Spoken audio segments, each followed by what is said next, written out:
Get us up to speed here.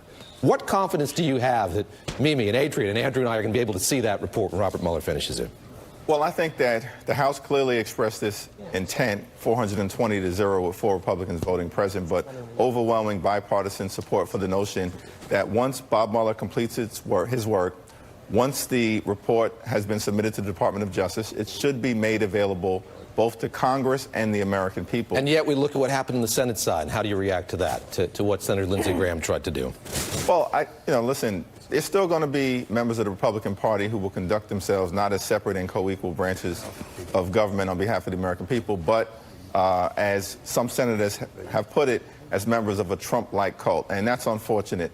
But at the end of the day, our view of the situation is that it was taxpayers who paid for the Mueller investigation.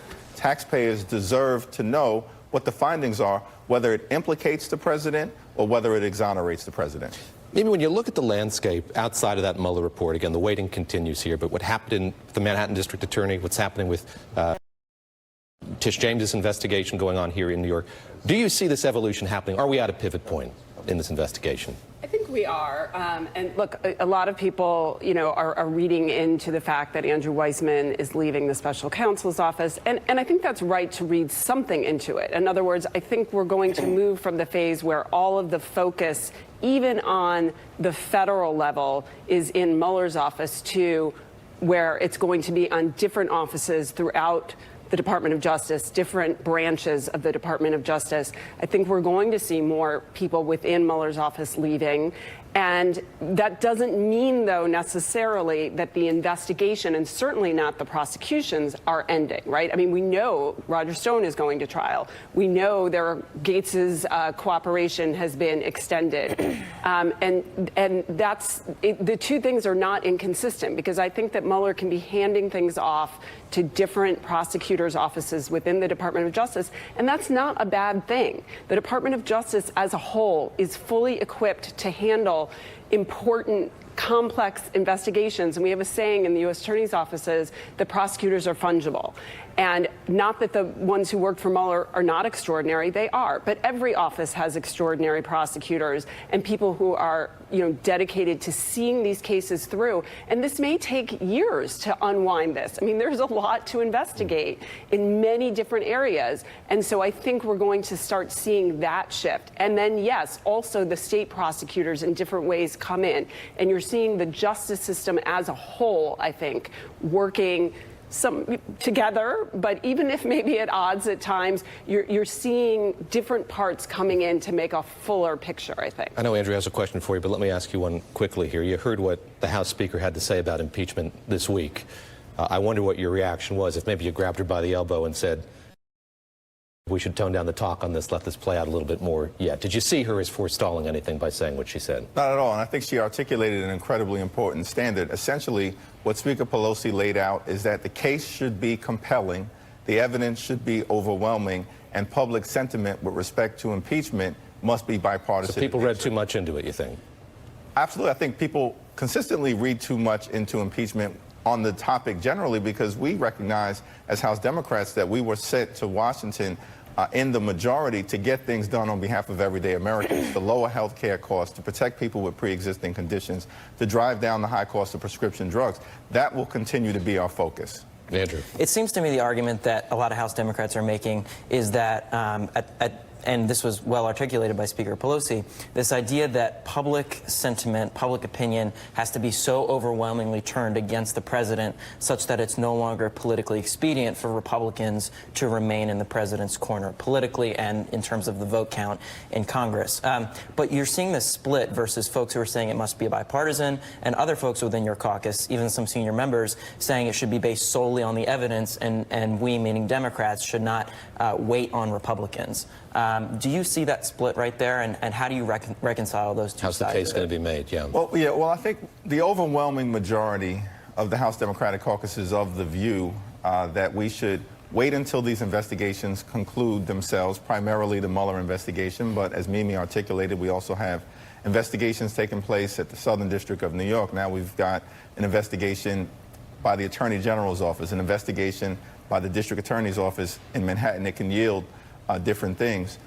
The Constitution says that if a president commits treason, bribery, or other high crimes of misdemeanors, that is a basis for impeachment.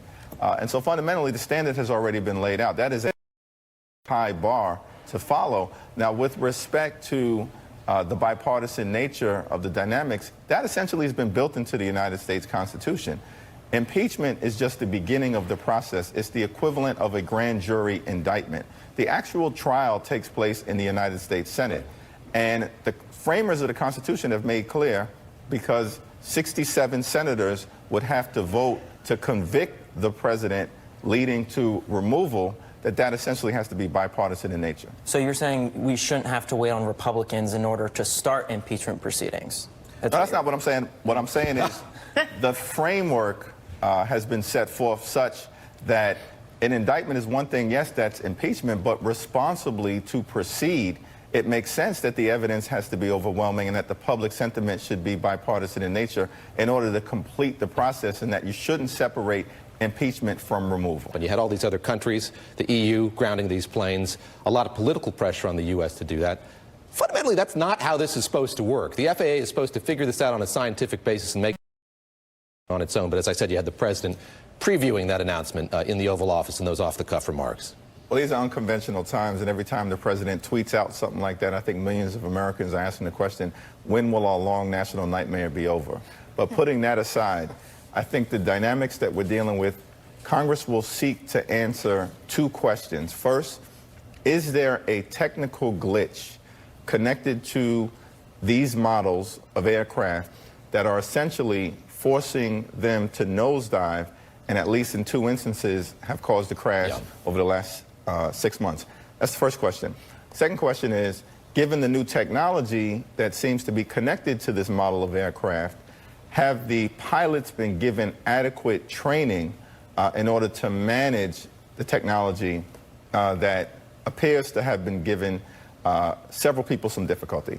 And so I think that those are going to be the questions that Congress will systematically work their way through. I mean, there were these reported phone calls between the president and Mr. Muhlenberg, the head of Boeing at this point. I mentioned the acting Secretary of Defense, certainly had a long career at Boeing, 30 years working for that company as well. Is this the way government should be going about its business, where the president can call up somebody that he's been down at Mar-a-Lago with, who's worked with somebody who's heading his Pentagon right now? Is this the way that decisions of this magnitude should be made? Well, absolutely not. And I think Eddie is exactly correct that one of the problems that we've seen of this administration is that it's government by friends and family plan. It's government by the Billionaires Boys Club in terms of Trump's allies and the people who he's associated with. And it's a reckless way to proceed. It's a fact-free zone. And it did trouble a lot of people on the Hill that it seemed that the call between Trump and Boeing's CEO was what may have given Trump the ability to say, well, I don't think there's any problem here, and that we can just proceed as if everything is normal, when the rest of the world were grounding these model aircraft, and that's very problematic. Erring on the side of And this, caution. by the way, is why Congress's oversight authority is so important right now. And we're seeing Exactly what he take a just look said. into this. Well, absolutely, and I think the Transportation and Infrastructure Committee will take a look at this. I think Chairman Elijah Cummings will take a look at this. And as a separate and co-equal branch of government, exercising oversight to serve as a check and balance on an out-of-control executive branch, regardless of whether the president is a Democrat or Republican, is our constitutional responsibility, and we're going to undertake that. Congressman, great to see you. Thank you. Thank you very much. Appreciate you taking the time. Kim Jeffries joining us here in New York.